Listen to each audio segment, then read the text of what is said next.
Hey guys, how you doing? Welcome to the lesson. This time we're extending our look on the blues and having a little look at the blues chug, that's what I call the blues chug basically. Last time we were looking at the chords for the 12-bar blues, and this time we'll extend it by looking at the blues chug. Okay. So first thing to note, we're just going to recap the chords for the blues first of all. All right. So we've got the A7. We're going to do 4 bars of A7. Okay. So we're going to go 1, 2, 3, 4. 1, 2, 3, 4. 2, 3, 4, 4, 2, 3. Over to the D7 for 2 bars. D, 2, 3, 4. D, 2, 3, 4. Back to the A7. 2, 3, 4. For 2 bars, okay? Then the E7 for a bar. 3, 4. D7 for a bar.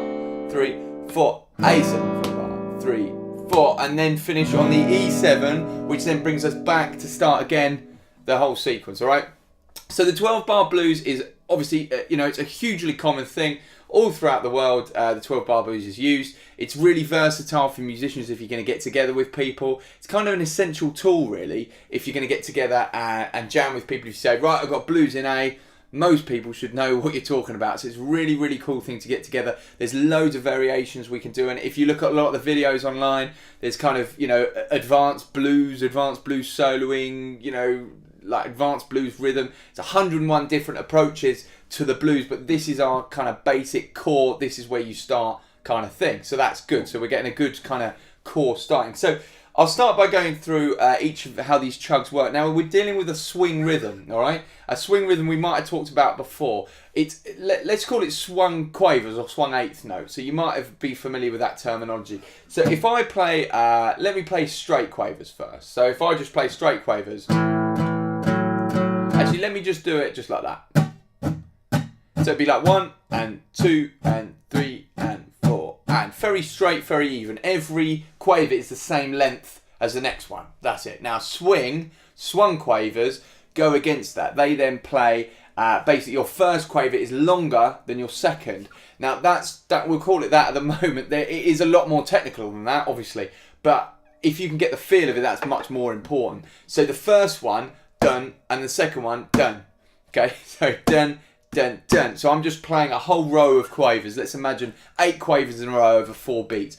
1 and 2 and 3 and 4 and, okay? So it's got this lazy dun, dun, dun, dun, dun, dun, dun, dun, as opposed to straight 1 and 2 and 3 and 4 and swung, and 2 and 3 and 4 and straight and 2. Okay, you get the idea? So that's what we're dealing with, swung quavers. It can be a little bit tricky to get first. It's generally something people often play things swung when they're trying to speed up because it's an easy way. But trying to hear that rhythm, it's really essential, that swing rhythm. So try clapping it, tapping it, singing it, whatever, okay, to get it internalized first, and then we can take it, obviously, to hopefully play it, all right? So we're going to start with the first kind of chug, part of the chug. Your first finger goes on the second fret of the 4th string. You're going to play the 5th string and the 4th string together, like that. Okay, so you can hear both together. So basically it's an A power chord. Play 2 of those, done. Then you've got to get your 3rd finger onto the 4th string of the 4th fret and play 2 of those. So we're getting this movement on the 4th string over the top of the 5th string ringing. Get that? Okay, and that's with the swing rhythm. See how lazy that is?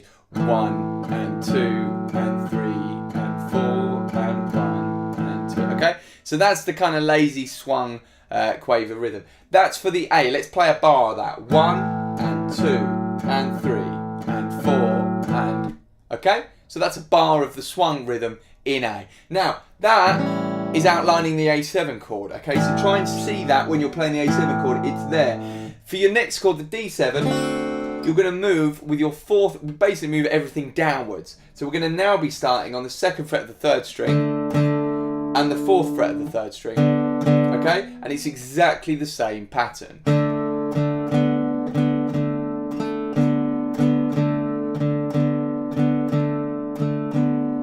Okay? And that's on the D. And again, it's around the D7 chord. For the E chord, we're going to be using it, but we're moving upwards towards the ceiling. So again, it's around the E7 chord. I'm now going to be positioned on 2nd fret of the 5th string, and I'm playing the 5th and the 6th together, and then moving up to 4th. Okay, and that's exactly the same thing. That's how it works. So now we know what we're playing for each chord. And again, I'm always trying to relate what we already know to something new. So you're not learning the chords and then this chug pattern separately. You're learning the chords and the chug pattern connected. So hopefully it's easier to learn and easier to get music out of and understand and all of that stuff. So we're going to go through the whole thing now. All right. So I'll start with the A. We're going to do 4 bars of A very, very, very, very slowly. A. So we're going to go 1, 2, 3, 4, 2, 2, 3, 4, 3, 2, 3, and then 4. So it's our 4th bar nearly over. Okay, get ready to move to the D. D, 2, 3, for 2 bars. 2, 2, 3. Back to the A for 2. 1, 2, 3, 4. 1, 2, 3. Over to the E for 1 bar. 2, 3, 4. Up to the D. It's quite a jump. 3rd string, 2nd fret with your 1st finger. D for 1 bar. Back to the A. So you move up. Then down to the E. 2, 3. Then you start again. Okay, and that's your basic blues, all right? And that's a basic kind of chug pattern. Nice and steady. You can feel that rhythm, and it's quite lazy. Obviously, if you can speed it up.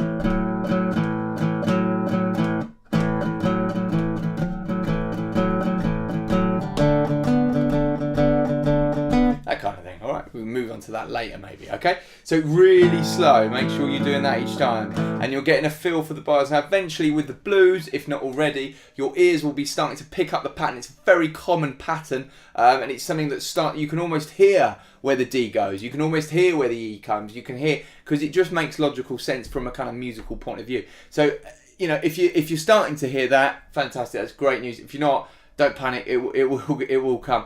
One thing I was doing when I was messing around at the beginning was just adding a little palm mute, okay? So we probably haven't talked a great deal about palm muting so far. It might not be something you're at all familiar with. Palm mute is the difference between going and then with the palm mute, it's just adds a bit of dynamic, a bit of light and shade to it. So it's quite cool. So with my right hand, I'm resting. I like to rest kind of diagonally over where the bridge is. I'm talking about where the bridge meets your strings. I'm resting. And when I say resting, I mean resting. I don't mean pressing. I'm barely touching. Because if you press, you'll change the pitch of the note. So you rest because you're just stopping the strings from ringing. Okay? So just practice playing like one note. And just then resting the palm. So see if you can just hear that difference.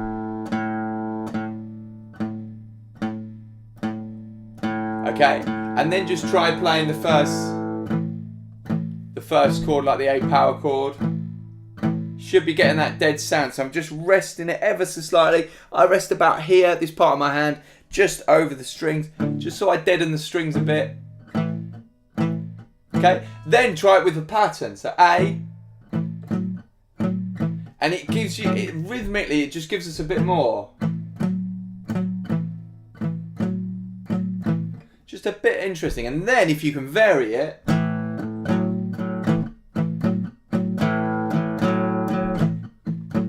sounds even cooler, all right? But you've got to be able to practice just getting it on its own, okay? So just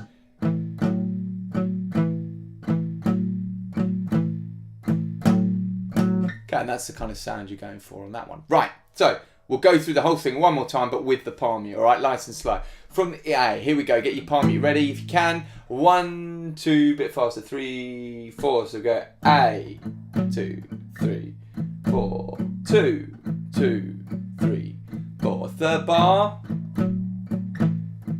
4th bar. Okay, you're going to change the D. D. For 2 2 bars, 2, 3, 4, back to the A, 1, 2, 3, 4, 2, 2, 3, to the E, for 1 bar, 2, 3, jump to the D, back to the A, and finish on the E, and that's your 12 bar sequence, alright, with the blues chug. Give it all a practice, guys. I wouldn't worry too much about the palm mute if you're finding that hard. Just try and make sure you've got this. First of all, follow it with the 12 bar sequence. You should learn that absolutely off by heart. You don't need to be looking at sheets eventually anyway. Then try adding the palm mute in. If you can, that's the next level. The next level on from that is then being able to play and vary it between the two. And things like that, just to mix it up a little bit and give it a bit of variety, alright? So try those ideas out. With regard to practice, you've got to bear in mind that a lot of these things have tiered levels. So if you're finding it hard to get just this going, okay, that's what you should be working on. You don't need to worry about adding the palm mute or anything too fancy. Just try and work on the bits that you're finding difficult. It's nice to try something new, but you've got to master these bits first. It's all about steps and building up to something and working towards it. So try and remember that when you're working through everything. Get this playing. It's a great thing to play. It's a hugely popular style of music, as you may already know. Get practicing and get it in the bag, and I'll see you next time.